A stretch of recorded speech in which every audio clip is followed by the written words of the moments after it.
আমার কলকাতা শহরের পথ ধরে কারা যেন হেঁটে চলে যায়। চেনা চেনা রাস্তারা চায়ের দোকানে মিশে চেনা মুখ আড্ডা জমায়। চেনা অচেনার ভিড়ে কেউ বেগে কেউ ধীরে কেউ বুনে চলছে ফাগুন। পাকস্থলীর টানে দামে বা কম দামে রোজ জলে একই আগুন। সেই আগুনের আছে শহর বেঁচে আছে, কেউ সেঁকে নিচ্ছে তাতে হাত। কেউ রোজ ভর পেটে মৌরি মিছরি দানা, কেউ রাতে ফেরে খালি হাত। আর একজন রানী আছে, সেও আগুনেই বাঁচে আর বাঁচে টিক টিক টিক। অচেনা অজানা নাগরিক, অচেনা অজানা নাগরিক।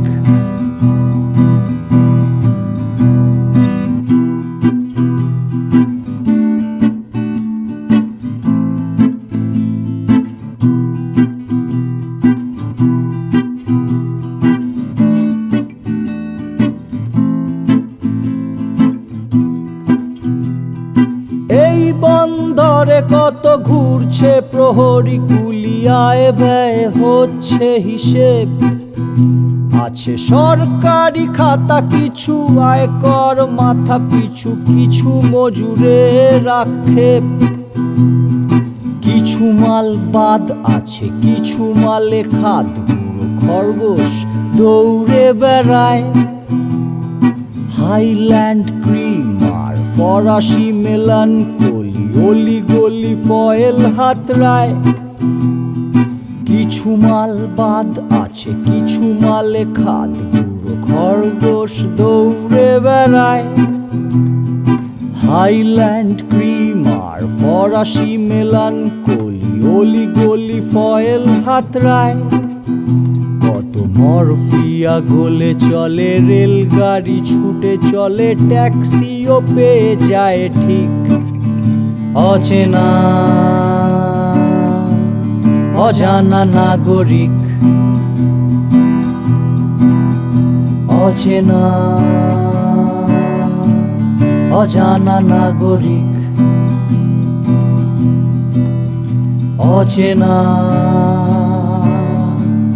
অজানা নাগরিক, অচেনা অজানা নাগরিক, অচেনা অজানা নাগরিক, অচেনা অজানা নাগরিক, অচেনা অজানা নাগরিক, অচেনা অজানা নাগরিক, অচেনা অজানা নাগরিক, অচেনা অজানা নাগরিক।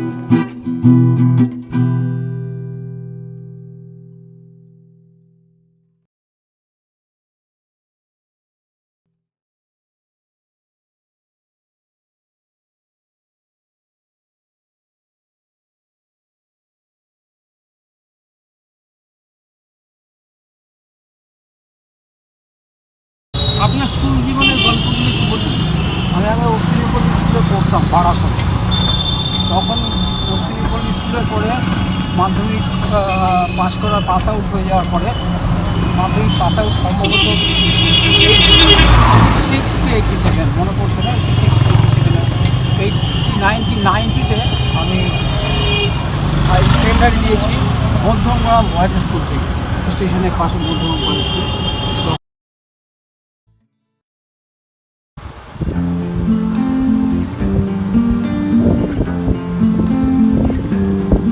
I see trees of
একটা দি কিড বলে একটা ছবি দেখেছিলাম চার্লি চ্যাপলিন।